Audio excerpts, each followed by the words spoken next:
નમસ્કાર મિત્રો, આજે આપણે સીમાંત પડતર પદ્ધતિના ફરી એક દાખલાની ગણતરી કરીશું. દાખલા નંબર 47 સાગર લિમિટેડની નીચેની માહિતી આપણને આપેલી છે. મિત્રો, આ દાખલાની અંદર બે દાખલા આપેલા છે, એક અ આપેલું છે ને એક બ. આ દાખલો સૌરાષ્ટ્ર યુનિવર્સિટી 2014માં પૂછવામાં આવેલો હતો, ગુજરાત યુનિવર્સિટીમાં 2016માં પૂછવામાં આવેલો હતો અને ઉત્તર ગુજરાત યુનિવર્સિટીમાં 2018માં પૂછવામાં આવેલો હતો. તો મિત્રો, આ દાખલાની આપણે આજે ગણતરી કરીએ. પ્રથમ આપણે એ દાખલાની ગણતરી કરીશું અને ત્યારબાદ આપણે બ દાખલાની ગણતરી કરીશું. તો મિત્રો, આપણને દાખલાની અંદર માહિતી આપેલી છે. અહીંયા કોઈ માહિતી નથી આપેલી કે વેચાણ કેટલું છે, નફા જથ્થાનો ગુણોત્તર કેટલો છે, ફાળો કેટલો છે, એવું કોઈ માહિતી આપણને આપેલી નથી. ફક્ત આપણને પડતર અને નફો નુકસાન આપણને આપેલું છે. તો આપણે દાખલાની ગણતરી કરવા માટે આપણે સૌપ્રથમ આપણે આ માહિતીની જરૂરિયાત પડે છે. તો પહેલા આપણે આ માહિતીની ગણતરી કરી નાખીએ. તો 2 વર્ષની આપણને માહિતી આપેલી છે, 2020 અને 2021. પડતર આપણને આપેલી છે પ્રથમ વર્ષે 8,20,000 અને બીજા વર્ષે આપણને 11,20,000. નફો કે નુકસાન આપણને આપેલું છે, તો પ્રથમ વર્ષે નુકસાન આપેલું છે -20,000 રૂપિયા અને બીજા વર્ષે આપણને 2021માં નફો આપણને આપેલું છે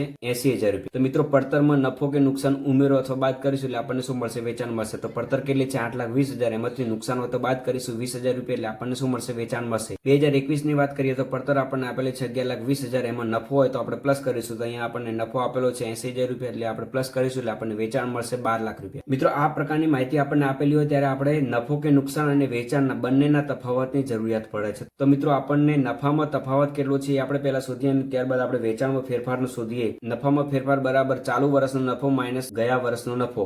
તો ચાલુ વર્ષનો નફો કેટલો છે? 80,000 રૂપિયા. ગયા વર્ષનો નફો કેટલો હતો? નુકસાન હતું 20,000 રૂપિયા. 80,000 માઇનસ એક સૂત્રમાં માઇનસ છે અને બીજું આપણે નુકસાન છે 2020માં એટલે નુકસાન એ માઇનસમાં લખીશું એટલે માઇનસ માઇનસ પ્લસ થશે. 80,000 પ્લસ 20,000 એટલે નફામાં ફેરફાર મળશે 1 લાખ રૂપિયા. વેચાણમાં ફેરફાર ચાલુ વર્ષનો જે વેચાણ હોય 12 લાખ રૂપિયા, એમાંથી ગયા વર્ષનું વેચાણ આપણે બાદ કરીશું 8 લાખ રૂપિયા એટલે આપણને વેચાણમાં તફાવત મળશે 4 લાખ. મિત્રો, આપણે નફા જથ્થાનો ગુણોત્તરની ગણતરી કરવાની છે. તો નફા જથ્થાનો ગુણોત્તર બરાબર નફામાં ફેરફાર ભાગે વેચાણમાં ફેરફાર ગુણ્યા 100. નફામાં ફેરફાર આપણને કેટલો મળ્યો? 1 લાખ રૂપિયા. વેચાણમાં ફેરફાર કેટલું છે? 4 લાખ રૂપિયા. એટલે આપણને નફા જથ્થાનો ગુણોત્તર મળશે 25%. મિત્રો, નફા જથ્થાના ગુણોત્તરને બીજો ફાળો પણ કહેવામાં આવે. તો ફાળાનો દર કેટલો મળ્યો? આપણને 25% મળ્યો. મિત્રો, આ દાખલાની ગણતરી કરવાની હોય ત્યારે આપણે ચાલુ વર્ષના માહિતીની ગણતરી કરવી પડે. તો ચાલુ વર્ષ કયું કહેવાય? 2021. એનું આપણે વેચાણ કેટલું મળ્યું છે? 12 લાખ રૂપિયા આપણને વેચાણ મળ્યું છે. તો વેચાણ આપણું 12 લાખ. ફાળો કેટલો છે? 25%. એટલે 25% આપણો ફાળો. તો 12 લાખના 25% એટલે કેટલા થશે? 3 લાખ રૂપિયા આપણને ફાળો મળશે. વેચાણ 100% હોય તો એમાંથી ફાળો 25% હોય તો 75% શું કહેવાય? ચલિત ખર્ચા કહેવાય. તો 12 લાખના 75% 9 લાખ રૂપિયા આપણને ચલિત ખર્ચા મળી જશે. ફાળામાંથી આપણે સ્થિર ખર્ચા બાદ કરીશું એટલે આપણને નફો મળશે. પણ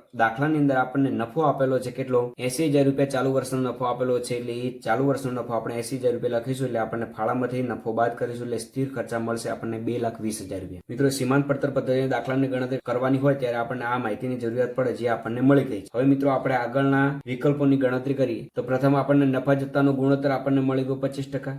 બીજા નંબરમાં સમતુલ બિંદુ રૂપિયામાં શોધવાનું છે. તો સમતુલ બિંદુ બરાબર સ્થિર ખર્ચા ભાગ્યા પીવી ગુણોત્તર. સ્થિર ખર્ચા કેટલા છે? 2,20,000 ભાગ્યા પીવી ગુણોત્તર 25% ગુણ્યા 100 એટલે સમતુલ બિંદુનો જવાબ મળશે 8,80,000 રૂપિયા. ત્યારબાદ ત્રીજા નંબરના વિકલ્પની ગણતરી કરવાની છે. રૂપિયા 15 લાખના વેચાણ સંભવિત નફો શોધો.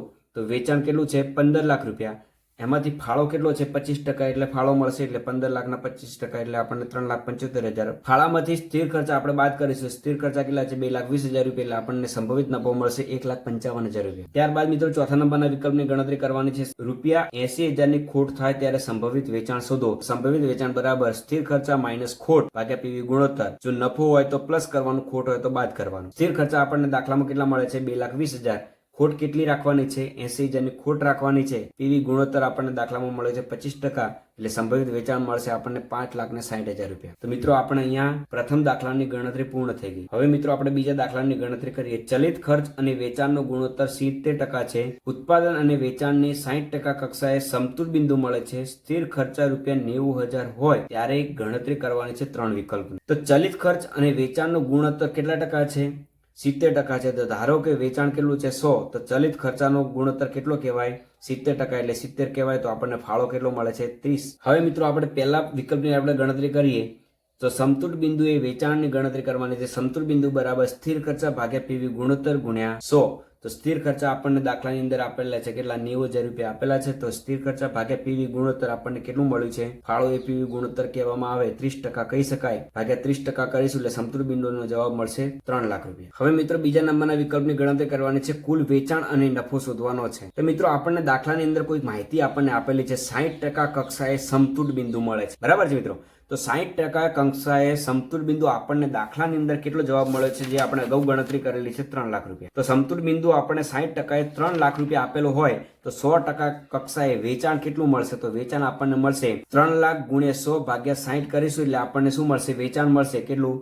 5 લાખ રૂપિયા આપણને વેચાણ મળી જશે. તો કુલ વેચાણની આપણે ગણતરી કરી નાખીએ. હવે આપણે નફો શોધવાનો છે. નફા માટે આપણે ફાળાનો દર ધ્યાનમાં લેવો પડે. તો વેચાણ ધારો કે 100 હોય તો ચલિત ખર્ચા કેટલા છે? આપણે દાખલાની અંદર 70% કીધું છે એટલે 30% શું કહેવાય? ફાળો કહેવાય. તો વેચાણના 30% ફાળો કહી શકાય. તો વેચાણના 30% કેટલા છે? 1,50,000 થશે. 5 લાખના 30% એટલે 1,50,000 રૂપિયા. ત્યાંમાંથી આપણે સ્થિર ખર્ચ બાદ કરીશું એટલે આપણને શું મળશે? નફો મળશે. તો નફો બરાબર ફાળો માઇનસ સ્થિર ખર્ચ એટલે આપણને શું મળશે? નફો મળશે 1,50,000 માઇનસ 90,000 એટલે નફાનો જવાબ મળશે 60,000 રૂપિયા. મિત્રો આ જે વસ્તુ છે એ આપણે અહીંયા જે કરીએ છીએ એ જ વસ્તુ કરવાની છે. ફાળામાંથી સ્થિર ખર્ચા બાદ કરીએ એટલે આપણને શું મળે છે? નફો મળે છે. એ જ વસ્તુ આપણે અહીંયા કરી છે.